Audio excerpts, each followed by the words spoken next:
Come on, TV. Today I'm gonna read English book by Roald Dahl. Title be George's Marvellous Medicine. Hope you enjoy. Introducing Chapter 1. Grandma. I'm going shopping in the village, George's mother said to George on the Saturday morning. So be a good boy and don't get up to mischief. This was a silly thing to say to a small boy at any time. It immediately made him wonder what sort of mischief he might get up to. And don't forget to give Grandma her medicine at 11 o'clock, the mother said. Then out she went, closing the back door behind her. Grandma, who was dozing in her chair by the window, opened one wicked little eye and said, "Now you heard what your mother said, Georgie. Don't forget my medicine." "No, Grandma," Georgie said. "And just try to behave yourself for once while she's away." "Yes, Grandma," Georgie said. Georgie was bored to tears. He didn't have a brother or a sister. His father was a farmer, and the farm they lived on was miles away from anywhere. So there were never any children to play with. He was tired of staring at pigs and hens and cows and sheep. He was especially tired of having to live in the same house as that grisly old groanian of a grandma. Looking after her all by himself was hardly the most exciting way to spend a Saturday morning.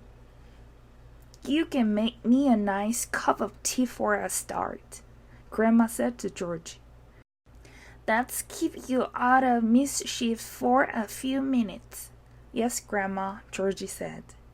Georgie couldn't help disliking Grandma. She was a selfish, grumpy old woman. She had pale brown teeth and a small puckered up mouth like a dog bottom. "How much sugar in your tea today, Grandma?" Georgie asked her. "1 spoon," she said, "and no milk." Most grandmothers are lovely, kind, helpful old ladies, but not this one. She spent all day and every day sitting in her chair by the window, and she was always complaining, grousing, grouching, grumbling, gripping about something or other. Never once, even on her best days, had she smiled at George and said, "Well, how are you this morning, George?" Or, "Why don't you and I have a game of snakes and ladders?" Or, "How was school today?" She didn't seem to care about other people, only about herself. She was a miserable old grouch. George went into the kitchen and made her grandma a cup of tea with a tea bag. He put 1 spoon of sugar in it and no milk. He stirred the sugar well and carried the cup into the living room. Grandma sipped the tea. "It's not sweet enough," she said. "Put more sugar in." Georgie took the cup back to the kitchen and added another spoonful of sugar. He stirred it again and carried it carefully into Grandma. "Where is the saucer?" she said. "I won't have a cup without a saucer." Georgie fetched her the saucer. "And what about teaspoon, if you please?" "I studied it for you, Grandma. I studied it well." "I'll stir my own tea, thank you very much," he said. "Fetch me a teaspoon." George fetched her a teaspoon. When George's mother or father were home, Grandma never ordered George about like this. It was only when she had him on her own that she began treating him badly. "You know what's the matter with you?" the old woman said, staring at George over the rim of the teacup with those bright, wicked little eyes. "You are growing too fast. Boys who grow too fast become stupid and lazy." "But I can't help it," if I'm growing fast, Grandma, George said. Of course you can, she snapped it. Growing is a nasty childish habit. But we have to grow, Grandma. If we didn't grow, we'd never be grown-ups. Rubbish, boy, rubbish, she said. Look at me. Am I growing? Certainly not. But you did once, Grandma. Only very little, the old woman answered. I gave up growing when I was extremely small, along with all the other nasty childish habits like laziness and disobedience and greed and sloppiness and tidiness and stupidity. You haven't given up any of those things, have you? I'm still only a little boy, Grandma. You are 8 years old, she snorted. That's old enough to know better. If you don't stop growing soon, it'll be too late. Too late for what, Grandma? It's ridiculous, she went on. You are nearly as tall as me already. Georgie took a good look at Grandma. She certainly was a very tiny person. Her legs were so short. She had to have a footstool to put her feet on, and her head only came halfway up the back of the armchair. Daddy says it's fine for a man to be tall, George said. Don't listen to your daddy, Grandma said. Listen to me. But how do I stop myself growing? George asked her. Eat less chocolate, Grandma said. Does chocolate make you grow? It makes you grow the wrong way, she snapped it. Up instead of down. Grandma sipped some tea, but never took her eyes from the little boy who stood before her. Never grow up, she said. Always down. Yes, Grandma. And stop eating chocolate. Eat cabbage instead. Cabbage? Oh no, I don't like cabbage, George said. It's not what you like or what you don't like, Grandma snapped it. It's what's good for you that counts. From now on, you must eat cabbage 3 times a day. Mountains of cabbage. And if it's got caterpillars in it, so much the better. Ouch, George said. Caterpillars give you brains, the old woman said. Mommy washes them down the sink, Georgie said. Mommy's as stupid as you are, Grandma said. Cabbage doesn't taste of anything without a few boiled caterpillars in it. Slugs, too. Not slugs, Georgie cried out. I couldn't eat slugs. Whenever I see a live slug on a piece of lettuce, Grandma said, I gobble it up quick before it crawls away. Delicious! She squeezed her lips together tight so that her mouth became a tiny wrinkled hole. Delicious, she said again. Worms and slugs and beetly bugs, you don't know what's good for you. You are joking, Grandma. I never joke, she said. Beetles are perhaps best of all. They go crunch.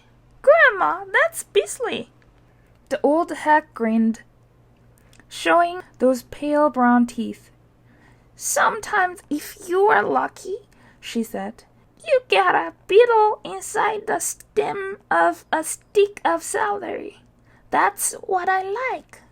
Grandma, how could you? You find all sorts of nice things in the stick of raw celery.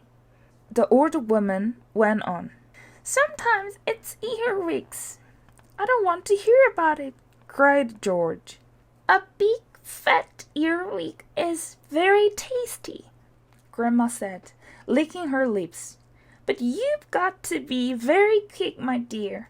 When you put one of those in your mouth, it has a pair of sharp nipples on its back end, and if it grabs your tongue with those, it never lets go. So you've got to bite the earwigs first. Chop, chop, before it bites you.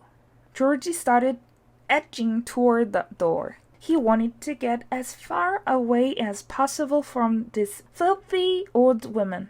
You are trying to get away from me, aren't you? she said, pointing a finger straightly at George's face. You are trying to get away from Grandma.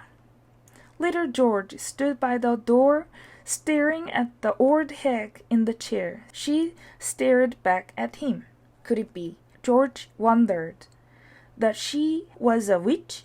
He had always thought witches were only in fairy tales, but now he was not so sure. Come closer to me, little boy, she said, beckoning to him with a horny finger. Come closer to me and I will tell you secrets. George didn't move. Grandma didn't move either. I know a great many secrets, she said, and suddenly she smiled. It was a thin, icy smile, the kind a snake might make just before it bites you. Come over here to Grandma. She'll whisper a secret to you. Georgie took a step backwards, edging closer to the door. You mustn't be frightened of your old Grandma, she said, smiling the icy smile. Georgie took another step backward. Some of us, she said, and all at once she was leaning forward in her chair and whispering in the throaty sort of voice Georgie had never heard her use before. Some of us, she said, have magic powers that can twist the creatures of this earth into wondrous shapes. A tingle of electricity flashed down the length of George's spine. He began to feel frightened. Some of us, the old woman went on, have fire on our tongues and sparks in our bellies and wizardry in the tips of our fingers. Some of us know secrets that would make your hair stand straight up on end and your eyes pop out of their sockets. George wanted to run away, but his feet seemed stuck to the floor. We know how to make your nails drop off and the teeth grow out of your fingers instead. George began to tremble. It was her face that frightened him most of all. The frosty smile, the brilliant, unblinking eyes. We know how to have you wake up in the morning with a long tail coming out from behind you. Grandma, he cried away, stop! We know secrets, my dear, about dark places where dark things live, and scorn and slither all over each other. George made a dive for the door. It doesn't matter how far you run, he heard her saying. You won't ever get away. George ran into the kitchen, slamming the door behind him.